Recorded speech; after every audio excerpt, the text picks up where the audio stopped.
ভোটে পুরনো সমীকরণ। বামেদের সঙ্গে জোট বেঁধে লড়তে চাইছেন নওশাদ সিদ্দিকী। বামেদের সঙ্গে জোট বেঁধে 26-এ লড়তে চায় আইএসএফ। জোট বেঁধে লড়াই করতে সিপিএমকে চিঠিও দেওয়া হয়েছে, এমনটাই জানিয়েছেন আইএসএফ বিধায়ক নওশাদ সিদ্দিকী। এরই পাশাপাশি তার ঘোষণা যে 26-এর ভোটে 2 সংখ্যার আসন পাবে আইএসএফ। আত্মবিশ্বাসী আইএসএফ বিধায়ক। দক্ষিণ চব্বিশ পরগনার রায়দিঘি বিধানসভার কাশীনগরে কর্মী সম্মেলনে এই ঘোষণা করেছেন নওশাদ সিদ্দিকী। কি বলেছেন শুনুন।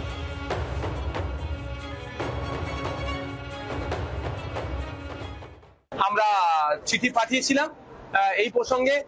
বামেদের চেয়ারম্যান বিমান বসু স্যারের অফিস থেকে ফোন এসেছিল।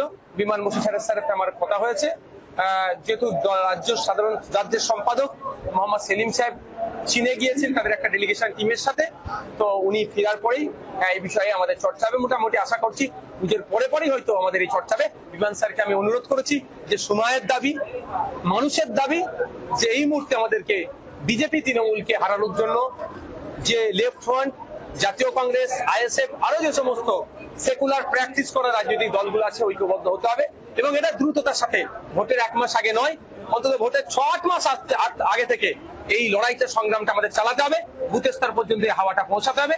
তিনি আমার সাথে এগ্রি, মানে এই বিষয়টা তিনি গুরুত্ব সহকারে দেখবেন বলেছেন এবং দ্রুততার সাথে আমাদের বসাবসি হবে।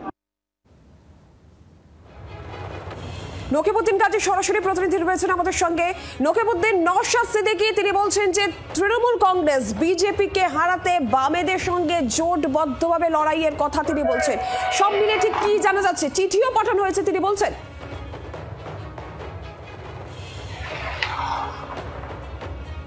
হ্যাঁ দেখো নিরঞ্জনা, তোমাকে বলে রাখি যে এই যে রাজ্য রাজনীতিতে ইতিমধ্যেই যে পুজোর আগে যে তারা গুটি সাজাতে ব্যস্ত, সেটা কিন্তু পরিষ্কার হয়ে গেছে।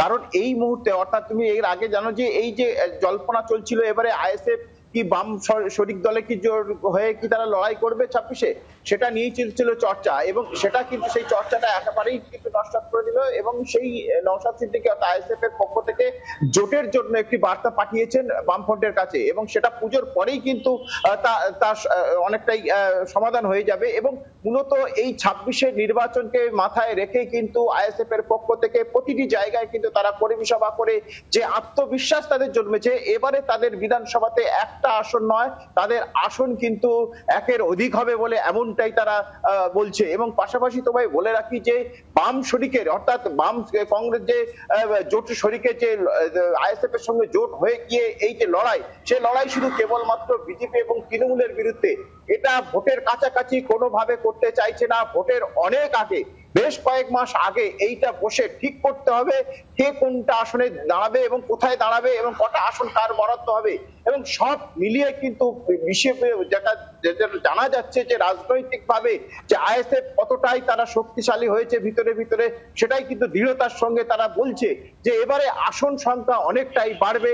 পাশাপাশি যে জোট হলে জোটে কিন্তু অনেকটাই কাবুকাত হয়ে যেতে পারে তৃণমূল এবং বিজেপি এবং বিশেষ করে সময় নষ্ট করতে চাইছে না আইএসএফ এর নেতা নওশাদ সিদ্দিকী। তিনি পরিষ্কার জানাচ্ছে সময় এবং মানুষের আবেদন, যে মানুষের সময় এবং মানুষের আবেদন। ধন্যবাদ। সময়ের দাবি মেনে, মানুষের দাবি মেনে বামেদের সঙ্গে জোট বেঁধে 26-এ লড়তে চাইছে আইএসএফ। বিজেপি এবং তৃণমূল কংগ্রেসকে হারাতে চাইছে আইএসএফ, এইভাবেই জোটবদ্ধভাবে। এমনটাই নওশাদ সিদ্দিকী বলছেন। শুধু তাই নয়, তার আত্মবিশ্বাসী ঘোষণা যে এবার আইএসএফ 2 সংখ্যার আসন পাবে। এই প্রসঙ্গে কি বলেছেন নওশাদ সিদ্দিকী শুনুন। আমাদের পারফর্ম দেখিয়ে, মানুষের সাড়া দেখে, আমাদের কাজের প্রতি আমাদের আত্মবিশ্বাস থেকে আমরা আপনাকে একটা কথা বলে যেতে পারি যে 2026 সালে আমরা সিঙ্গেল ডিজিটে 21-এ ছিলাম, 2026 আমরা ডবল ডিজিটে পৌঁছাচ্ছি। 2026-এ ডবল ডিজিটে পৌঁছাবে, 2 সংখ্যার আসন পাবে। আত্মবিশ্বাসী ঘোষণা নওশাদ সিদ্দিকীর। যেমনটা আপনাদের বলছিলাম যে এই ঘোষণাও তিনি করছেন যে বামেদের সঙ্গে জোট বেঁধে 26-এ লড়তে চাইছে আইএসএফ। বিজেপি এবং তৃণমূল কংগ্রেসকে হারাতে অন্য যে দলগুলি রয়েছে, জাতীয় কংগ্রেস সহ বামেদের একসঙ্গে লড়াই করার বার্তা তিনি দিচ্ছেন। এরই পাশাপাশি নওশাদ সিদ্দিকী এটাও বলেছেন যে একেবারে ভোটের আগে নয়, অনেক আগে থেকেই এই জোটবদ্ধভাবে বিজেপি এবং তৃণমূল কংগ্রেসকে হারানোর জন্য জোটবদ্ধ থাকা প্রয়োজন। এমনটাই বলছেন নওশাদ সিদ্দিকী। জোট বেঁধে লড়াই করতে সিপিএম সিপিএম কে ইতিমধ্যেই চিঠিও দেওয়া হয়েছে বলে জানিয়েছেন তিনি। আর একই সঙ্গে যেমনটা শোনালাম আপনাদের যে 26-এর ভোটে 2 সংখ্যার আসন পাবে আইএসএফ, আত্মবিশ্বাসী নওশাদ সিদ্দিকী। দক্ষিণ 24 পরগনার রায়দিঘি বিধানসভা কাশীনগরে কর্মী সম্মেলনে এই ঘোষণা করেছেন আইএসএফ বিধায়ক নওশাদ সিদ্দিকী।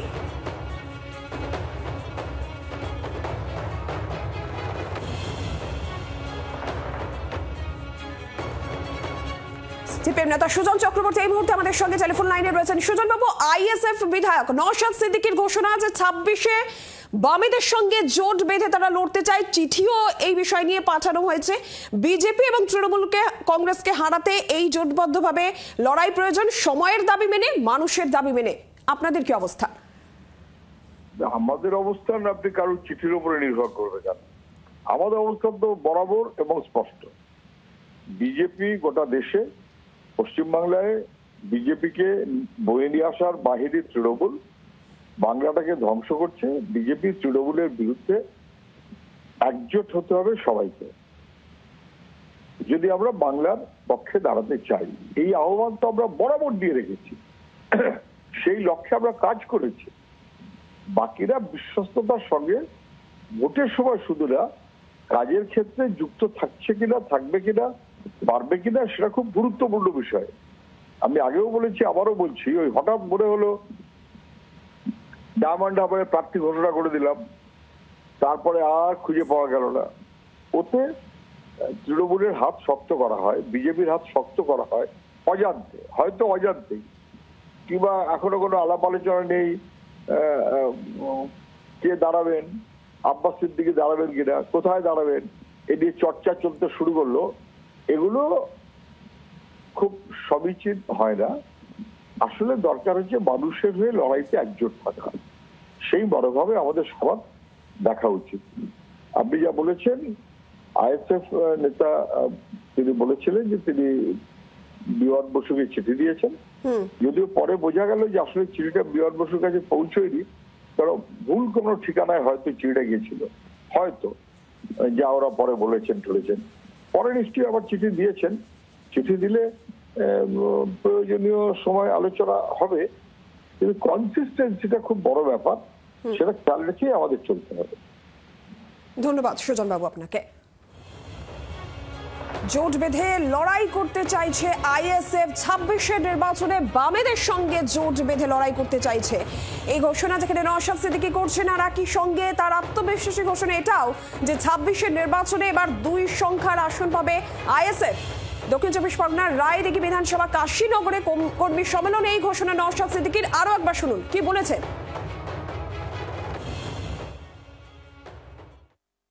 আমরা চিঠি পাঠিয়েছিলাম এই প্রসঙ্গে। বামেদের চেয়ারম্যান বিমান বসু স্যারের অফিস থেকে ফোন এসেছিল, বিমান বসু স্যারের সাথে আমার কথা হয়েছে। যেহেতু রাজ্যের সম্পাদক মোহাম্মদ সেলিম সাহেব চীনে গিয়েছেন তাদের একটা ডেলিগেশন টিমের সাথে, তো উনি ফেরার পরেই এই বিষয়ে আমাদের চর্চা হবে। মোটামুটি আশা করছি পুজোর পরেই হয়তো আমাদের এই চর্চা হবে। বিমান স্যারকে আমি অনুরোধ করেছি যে সময়ের দাবি, মানুষের দাবি, যে এই মুহূর্তে আমাদেরকে বিজেপি তৃণমূলকে হারানোর জন্য যে লেফট ফ্রন্ট, জাতীয় কংগ্রেস, আইএসএফ, আরো যে সমস্ত সেকুলার প্র্যাকটিস করা রাজনৈতিক দলগুলো আছে ঐক্যবদ্ধ হতে হবে, এবং এটা দ্রুততার সাথে, ভোটের 1 মাস আগে নয়, অন্তত ভোটের 6-8 মাস আগে থেকে এই লড়াইটা, সংগ্রামটা আমাদের চালাতে হবে, বুথ স্তর পর্যন্ত হাওয়াটা পৌঁছাতে হবে। তিনি আমার সাথে এগ্রি, মানে এই বিষয়টা তিনি গুরুত্ব সহকারে দেখবেন বলেছেন, এবং দ্রুততার সাথে আমাদের বসাবসি হবে। এই মুহূর্তে টেলিফোন লাইনে রয়েছেন ক্যানিং পূর্বের তৃণমূল বিধায়ক শওকত মোল্লা। শওকত সাহেব কি বলবেন? নওশাদ সিদ্দিকীর ঘোষণা যে 26-এর নির্বাচনে বামেদের সঙ্গে জোট বেঁধে তারা লড়াই করতে চাইছেন, এবং বিজেপি তৃণমূল কংগ্রেসকে হারাতে এই জোট সময়ের দাবি মেনে, মানুষের দাবি মেনে প্রয়োজন। এরই পাশাপাশি তিনি এটাও বলছেন যে এবারের নির্বাচনে, 26-এর নির্বাচনে আইএসএফ 2 সংখ্যার আসন পাবে। দেখুন, আইএসএফ শুধু আজকে জোট করছে না, আইএসএফ 2021-এও জোট করেছিল, এবং 2021-এর পরে বাংলাতে যে 11টা উপনির্বাচন হয়েছে সেখানেও বেশ কয়েকটা জোট করেছিল। বাংলার মানুষ ওদেরকে প্রত্যাখ্যান করেছে। আর আইএসএফ হলো একটা ধর্মীয় ফাঁসিবাদী দল। ওরা তো কখনো বামের সঙ্গে জোট করে, কখনো বকলমে রামের সঙ্গে জোট করে, এটাই ওদের লক্ষ্য। এখন সিপিএম এর পায়ে পড়া ছাড়া এর কোনো দ্বিতীয় রাস্তা নেই। এর নিজেকে বাঁচতে গেলে, বাঁচার চেষ্টা করতে গেলে সিপিএম এর পায়ে পড়তে হবে, আর নিজের মানে মানে এই ভাঁড়ে অস্তিত্ব রক্ষা করতে গেলে সিপিএম বিজেপি সকলের পায়ে যদি পড়ে তবুও অস্তিত্ব রক্ষা হবে না। আমি মনে করি এটাকে আমরা গুরুত্ব দিতে নারাজ। ও কার সঙ্গে, রামের সঙ্গে জোট করবে কি বামের সঙ্গে জোট করবে, বাংলার মানুষ এ সমস্ত দেখে না। বাংলার মানুষ তৃতীয়বারের জন্য মমতা বন্দ্যোপাধ্যায়কে মুখ্যমন্ত্রী করবেন এবং বাংলায় 213 আমরা 2021-এ পেয়েছিলাম, এবারে 230 থেকে 40টা সিট নিয়ে চতুর্থবারের জন্য পশ্চিমবাংলায় মমতা বন্দ্যোপাধ্যায়ের নেতৃত্বে, অভিষেক বন্দ্যোপাধ্যায়ের নেতৃত্বে সরকার তৈরি হবে। ধন্যবাদ আপনাকে। ক্যানিং পূর্বে তৃণমূল বিধায়ক শওকত মোল্লা ছিলেন টেলিফোন লাইনে।